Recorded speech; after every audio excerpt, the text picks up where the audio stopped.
what happened was Scorsese had made Taxi Driver, and he'd finished it. You can imagine the work that is Taxi Driver. If you had made it and completed it, you would be understandably happy. Truthfully, I can't even imagine what it'd be like to make Taxi Driver. However, he made the film for Columbia, and the MPAA slapped it with an X. And so Scorsese was now going to have to be faced with making a masterpiece that he thinks is perfect and having to slash his canvas. And the people or person at Columbia, who I don't have a clue who it is, or if this even happened at all, was unsympathetic. They didn't care. They would just get an R. Just get an R. We don't care how you do it, just do it. And the legend goes that Scorsese stayed up all night drinking, getting drunk with a loaded gun. And his purpose was, in the morning, he was going to shoot the executive at Columbia for making him cut his masterpiece. And it turned out to be a vigil all night as Scorsese sat there with a loaded gun in his lap, and some of his fellow filmmakers and friends came and talked to him and commiserated with him and tried to talk him out of it. And apparently this lasted all night long. All of them grew up that night because they realized how serious Scorsese was at the prospect of what he was going to do. Well, apparently what ended up happening is by the end of the night, by truly contemplating shooting the man and knowing he was going to do that, when that became such a reality, he did reach inside of himself to try to find one other thing he could do other than commit murder. And the idea that came to him was just to desaturate the color in the final shootout by 2 degrees, turning what was candy apple blood red into a more burgundy blood. He did that in lieu of killing a man, and the film got its R. And that's a Taxi Driver uncut as you see today. Again, Mr. Scorsese, if none of this has happened, I apologize. I am simply relating legend. But I can honestly say, as an artist, if it's not true, I wish it were. Can I tell my Taxi Driver story? Sure. Okay. I don't know which one. Well, Marty used to become quite apoplectic, especially with studio people. Like all the classic directors that we all have learned so much from. Yeah. Marty said, "I'm having a big problem. You got to come look at the last scene." I hadn't seen any of the movie. You didn't show me the movie. You had me come to the cutting room. Marcia Lucas was cutting with you, and you said, "I just want to show you the shootout at the end." Yeah, and actually, you helped with one of the cuts I was having a problem with. There was a guy with the glasses that got shot, and I said, "I can't make this thing work." He said, "Do this and that." Kill you, crazy son of a bitch! I'll kill you!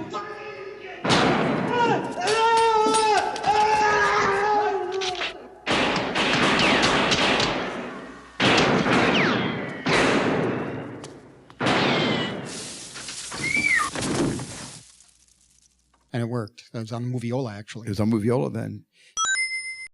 So Marty shows me the sequence, which is with no context, with nothing coming before that scene. I was completely gobsmacked. It was absolutely astonishing. And Marty said, "Okay, I showed it to you because the studio is telling me I have to cut it." I said, "What?" "They're telling me we're going to get an X rating. I've got to cut the scene. Or I've got to cut all the blood out. I got to cut the fingers coming off when the gun goes off. I got to cut the overhead shot with all the gore and all the long camera that goes all the way where you took the roof off and shot straight down." Yeah. And when Marty could work himself up in those days, not anymore the way he used to. A little calmer. But Marty he's a lot calmer. He could so work himself up. And so Marty was actually plotting murder at that point. And could he get away with it? And I'm going to kill her. Listen, there's nothing else. I'm going to kill it. I won't mention the person you No, wanted please, to kill. no. I won't do It turned that. out it was all right, but like But here's what it turned out. You had a great idea.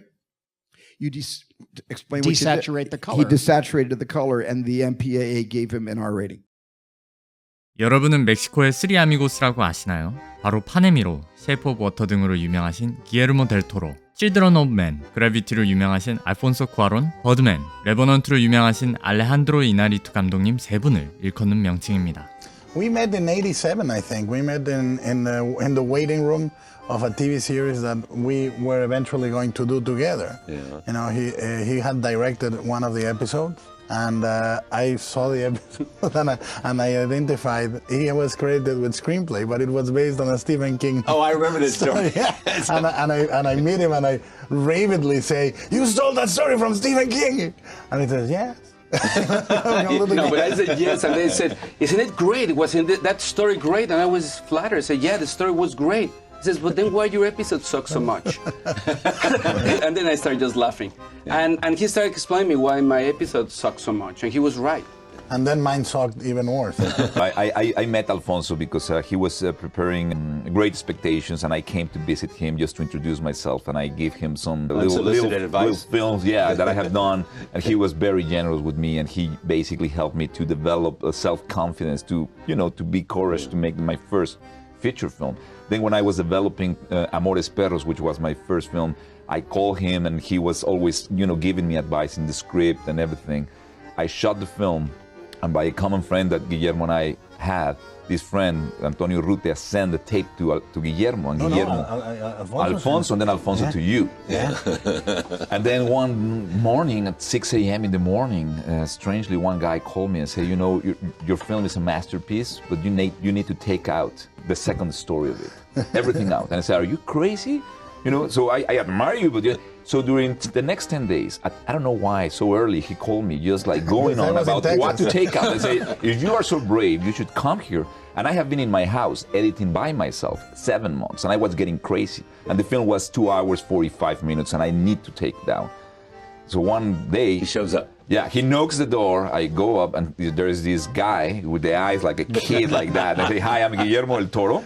So he went directly to the refrigerator. He ate like tons of food. My wife was like completely panicked. And I enjoyed the next 3 days like my happiest day in my life, fighting every day. And he helped me really at the end to shape the film. Was he right about what you should take out? Not all the time. No. but I think he just shake me in a way that all the leaves that were dry, they were just falling down. The ones that should, the ones that he confront me with good questions, So it's liberating when we do that with each other. Alfonso came into the editing room of Kronos, did essentially the same, and he came. Was that your first film? First film. Yeah. 빨고, 노인을 위한 나라는 없다 등으로 유명하신 코엔형제 감독님이 커리어 초창기 때 샘 레이미 감독님한테서 배운 게 한 가지 있다는데요. I was working in New York as an assistant editor on mostly very low-budget horror films, the best of which was Sam's movie, The Evil Dead. And Sam had essentially financed the movie independently by going around and soliciting private investments from very small amounts of money from business people and doctors and dentists in Detroit, and cobbled together enough money to make that movie, which was probably about $100,000 when he started. I'm not sure. And so we looked at that and we thought, well, we could probably do that. Actually, a lot of people were doing that at the time, in the early 80s. There were a lot of exploitation movies, horror movies, mostly like Sam's, independently produced the same way, outside the studios. He had made the movie, The Evil Dead, first in Super 8. We made Super 8 movies when we were kids, lots of them, but this was a whole other order of sophistication. They were like Super 8 features with one-stripe sound on them, where he actually had dialogue, where we would make them and just do like little needle drops with records and shit like that. But Sam had done that, and he'd used that Super 8 feature to go around and solicit investment for the movie. So we thought, well, we're not going to make the movie in Super 8, but we'll make a little trailer for the movie before we've made the movie.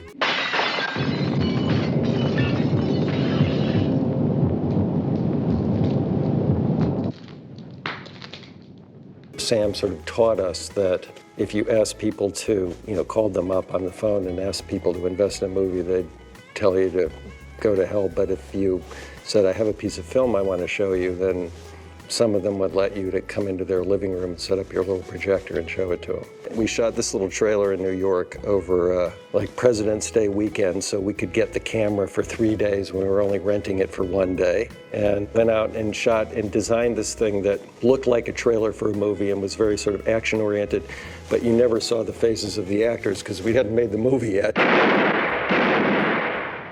마지막으로 아무리 친한 사이여도 DVD나 블루레이는 빌려주는 게 아니다 라는 메시지와 함께 마치겠습니다.